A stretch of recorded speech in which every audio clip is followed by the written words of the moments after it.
కృష్ణ అర్జునుడు ప్రకృతి సౌందర్యం తిలకిస్తూ ఉద్యానవనం చేరారు. కొంత దూరంలో చెట్టు కొమ్మ పైన ఉన్న పావురాన్ని చూసి శ్రీకృష్ణుడు, అర్జున, అది నెమలి కదా అన్నాడు. అర్జునుడు తడుముకోకుండా అవును నెమలి అన్నాడు.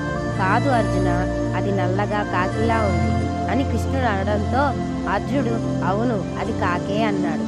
అర్జున, నీకు సొంత బుద్ధి లేదా? అసలు ఆలోచన శక్తి లేదా? ఒక పక్షిని చూసి మరో పక్షి అని అంటున్నావు.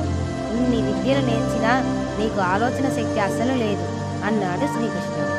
అర్జునుడు శాంతంగా, కృష్ణ, అన్నీ సృష్టించిన వాడివి నీవే, మహిమలు గలవాడివి, శక్తిమంతుడివి. ఒక పక్షిని మరో పక్షిగా సృష్టించగలవాడువు నువ్వు. పలికే ప్రతి మాట మీద నాకు సంపూర్ణ నమ్మకం ఉంది.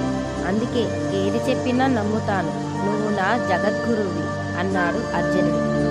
ఈ స్టోరీ కనుక నచ్చితే లైక్, షేర్ చేసి ఫాలో అవ్వండి.